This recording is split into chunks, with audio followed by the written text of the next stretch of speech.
Hello दोस्तों, स्वागत है आपका मोटिवेशन बीट्स पे। मैं हूं आपका दोस्त सूर्य प्रताप सिंह। जी हाँ दोस्तों, आज हम बात करने वाले हैं परमवीर चक्र से सम्मानित योगेंद्र सिंह यादव के बारे में। जी हाँ दोस्तों, आज उन्हीं के बारे में हम इस वीडियो में डिस्कस करेंगे। तो चलिए वीडियो को स्टार्ट कर लेते हैं।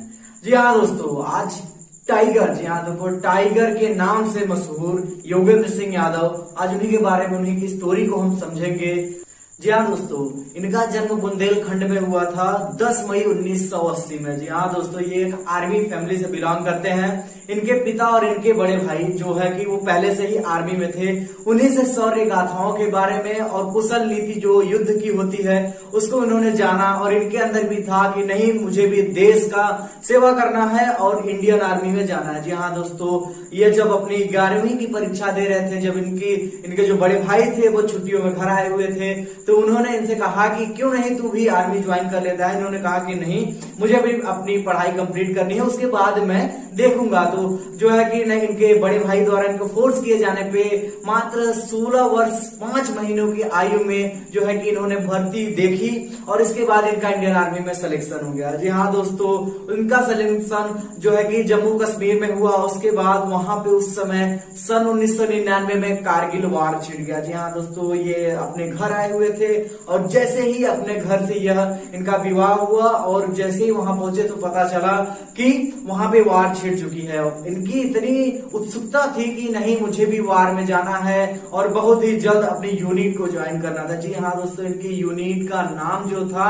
18 ग्रेनेडियर था। जी हाँ दोस्तों, उसके बाद इन्हें भी ग्रेनेड मैन के नाम से जाना जाता है, और इनका कहीं ना कहीं दूसरा नाम जो इनको दिया गया वो टाइगर हिल पे जो है कि भारत के कब्जा किए जाने पर इन्हें टाइगर हिल का टाइगर कहा जाता है। जी हाँ दोस्तों, उसके बाद जैसे ही ये वहां पे पहुंचे तो ये इनका कार्य ये था कि ना ही इनका मतलब कि ना ही इनको कोई जॉब का तजुर्बा था और ना ही इनकी उतनी एज हुई थी। तो इनको बस वहां पे जो मतलब सैनिक जो योद्धा लड़ाई कर रहे थे उनको भोजन और जो भी ऐसे गन्स और उसकी रिक्वायरमेंट थी इनको पहुंचाया, मतलब ये पहुंचाने का कार्य किया करते थे। जी हाँ दोस्तों, और उसके बाद जब धीरे धीरे जवान मतलब कि धीरे धीरे घायल होते गए, शहीद होते गए, तो इनको कार्य दिया गया कि आप टाइगर हिल को पीछे से क्लाइंब करेंगे। जी हाँ दोस्तों, जिस चीज को दूसरे देश की आर्मी सोच न सके, जो वो कर दे, वही इंडियन आर्मी है। जी हाँ दोस्तों, उसके बाद हजारों फीट की क्लाइंबिंग इन्होंने की। उसके बाद ये पीछे से, जिधर से पाकिस्तान आर्मी ने सोचा भी नहीं था, ये अपनी एक टुकड़ी को लेकर के पीछे से टाइगर हिल को क्लाइंब किया। और जब ही चढ़े वहां पे, उसके बाद कर्नल जो था पाकिस्तान का, उन्होंने कहा कि कहीं देखो कि पीछे से कोई आर्मी तो या फिर कोई टुकड़ी तो नहीं चढ़ रही है। और जब भी एक मतलब पाकिस्तानी आर्मी का जवान चेक करने के लिए गया तो वहां पे ये क्लाइंब चढ़ने ही वाले थे, 50 से 60 फीट बाकी थे, और त्यों ही वहां पे उन्होंने फायर खोल दिया और इनके वहीं पे पता नहीं कितने जवान वहां पे शहीद हो गए। उसके बाद 3 गोलियां इनके भी बाजू में लगी, फिलहाल इन्होंने अपनी हिम्मत नहीं छोड़ी। उसके बाद यह क्लाइंब किया और ऊपर तक चढ़े। जी हाँ दोस्तों, अपने कुछ दोस्तों को लेकर के ऊपर तक पहुंचे। वहां पे इन्होंने ग्रेनेड किया, 1-2 मतलब कि वहां पे जो इनके शिविर लगे हुए थे उनको उखाड़ा भी। उसके बाद युद्ध करते रहे, और इनके कहीं ना कहीं देखिए, आप जब हील पे चढ़ते हैं तो आप ज्यादा वजन लेकर के आप हजारों फीट की ऊंचाई पे नहीं चढ़ सकते हैं। तो इनके पास जो मतलब बंदूकें थी या जो ग्रेनेड से वो लिमिटेड थे, और वहां पे जो पाकिस्तानी आर्मी थी वो पूरी तरीके से तैयार थी। और उसके बाद इन्होंने जो है कि सभी जवानों को अपने कहा कि आप कुछ देर के लिए फायरिंग रोक दीजिए, उनको थोड़ा करीब आने दीजिए। जी हाँ दोस्तों, और जब ही ये थोड़ा करीब आया उसके बाद फिर इन्होंने फायरिंग खोली और वहां पे कई जवानों को मार गिरा। जी हाँ दोस्तों, उसके बाद हाथों हाथ फायरिंग में इन्होंने कई जवानों को, 4-6 जवानों को इन्होंने मारा। उसके बाद ये पूरी तरीके से घायल हो चुके थे, और इनके जो है कि सारे मित्र धीरे धीरे शहीद होते जा रहे थे। किसी के सीने में गोली लग चुकी थी, किसी के माथे पे गोली लग चुकी थी, किसी की पूरी बॉडी गोलियों से छल्ली हो चुकी थी। इनके पास भी कोई विकल्प नहीं बचा था, और जो है कि वहां पे पता नहीं कितने आगे पाकिस्तानी जवान थे, और यहाँ पे कुछ ही मतलब मुट्ठी भर जवान जो है कि पूरी साहस से लड़े, और उसके बाद वो शहीद हुए।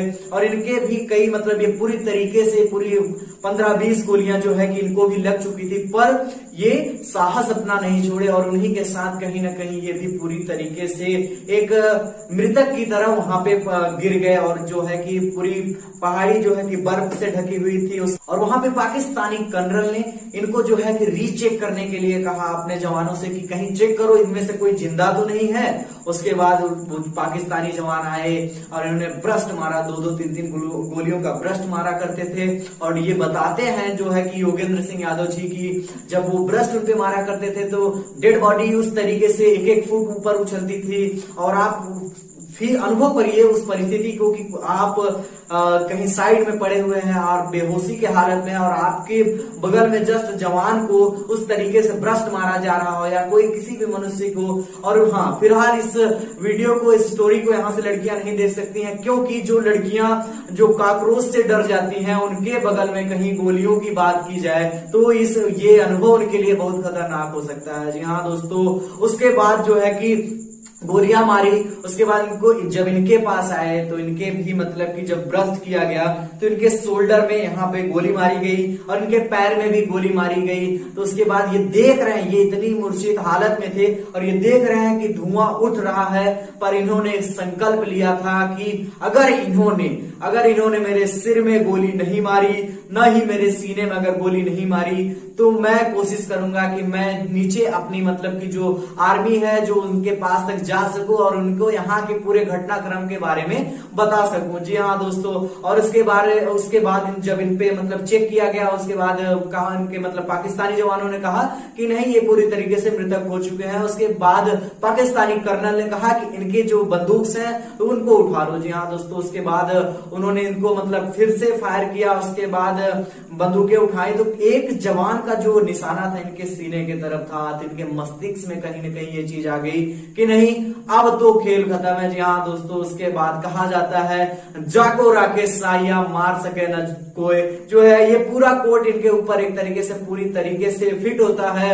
और इसके बाद कहीं ना कहीं उस जेब में इन्होंने 5-5 के सिक्के रखे हुए थे। जब उस पे गोली लगी तो इनको भी एक पल के लिए ऐसा अनुभव हुआ कि नहीं, जो है कि मैं भी मृतक हो चुका हूं। उसके बाद फिर वहां से वो लोग जाने लगे तो कहीं ना कहीं इनके जेब में एक हैंड ग्रेनेड पड़ा हुआ था। उसके बाद इन्होंने उसकी पिन खींची, उसके बाद इन्होंने घुमा करके उसके हुड में जो है कि जो कोट पहने हुए, क्योंकि वहां की पहाड़ियां पूरी तरीके से बर्फ पे ढकी होती हैं, ढकी हुई, तो उसके बाद वहां पे जो है कि कोट जो होती है वो पूरी तरीके से आपको कवर्ड की हुई होती है। उसके बाद इन्होंने ग्रेनेड फेंका तो उसके जो सैनिक के हुड में जाकर के गिरी तो उसने पीछे मुड़ के देखा कि कहीं पीछे तो कोई मूवमेंट थी नहीं। उसके बाद इन्होंने जब तक वो उस ग्रेनेड को निकाल पाता तब तक ग्रेनेड फट गया। उसके बाद उसका पूरा सिर उड़ करके इनके शरीर पे गिरा तो इनको भी अनुभव हुआ कि नहीं, मैं तो जिंदा हूं।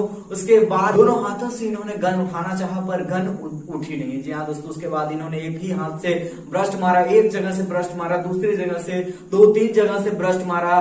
तो उसके बाद उनका जो पूरा मूवमेंट था वो पूरी तरीके से ध्वस्त हो चुका था।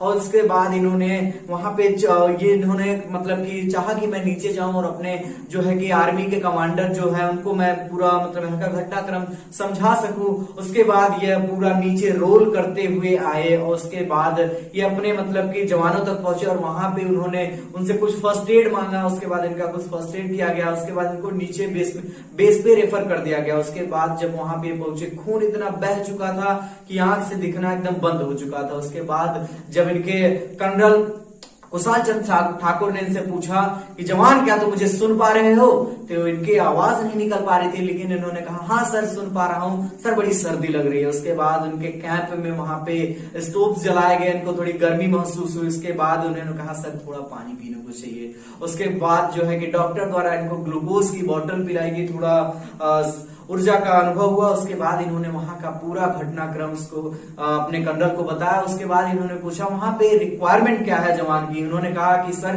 कुछ जवानों को और भेज दीजिए और कुछ जो है कि हैंड ग्रेनेड और बंदूकें भेज दी जाए। बोले खाना नहीं चाहिए, उन्होंने कहा सर खाना नहीं चाहिए, क्योंकि एक पैकेट बिस्किट, ये मतलब कि एक पैकेट बिस्किट में से इन्होंने 3 दिन तक क्लाइंब किया। उसके बाद वहां पे जाके इतना बड़ा युद्ध किया, उसके बाद वहां पे पता नहीं कितने सैनिकों को इन्होंने मारा। उसके बाद फिर इतना बोलते ही बोलते डॉक्टर ने पता नहीं कौन सा इंजेक्शन लगा दिया और ये गहरी निद्रा में हो गए। 3 दिन बाद जब इनकी नींद खुली तो ये देखे कि ये मतलब हॉस्पिटल में है, ऊपर पंखा चल रहा है और इनको खबर मिली कि जी हाँ दोस्तों, इंडियन आर्मी ने जो है कि टाइगर हिल को अपने कब्जे में कर लिया है। जी हाँ दोस्तों, उसके बाद जो है कि इनको सन 15 अगस्त 1999 में परमवीर चक्र से सम्मानित किया गया। जी हाँ दोस्तों, मैं आपको बता दूं कि इंडियन आर्मी का ये सबसे बड़ा सम्मान पदक है जो इनको दिया गया, जिसके लिए ये नॉमिनेट हुए। उसके बाद 16 महीने जो है कि ये हॉस्पिटल में रहे। और सबसे बड़ी बात यह है कि इतनी गोलियां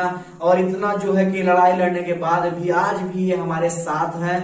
जी हाँ दोस्तों, और कैसी लगी स्टोरी, इस अदम्य साहस और वीरता की कहानी को सुन करके। जी हाँ दोस्तों, ऐसी ही इंस्पायरिंग स्टोरीज को देखने के लिए सब्सक्राइब कर लीजिए हमारे चैनल को, बेल आइकन को भी ऑन करिए। मिलते हैं बहुत जल्द नेक्स्ट वीडियो में, तब तक के लिए धन्यवाद।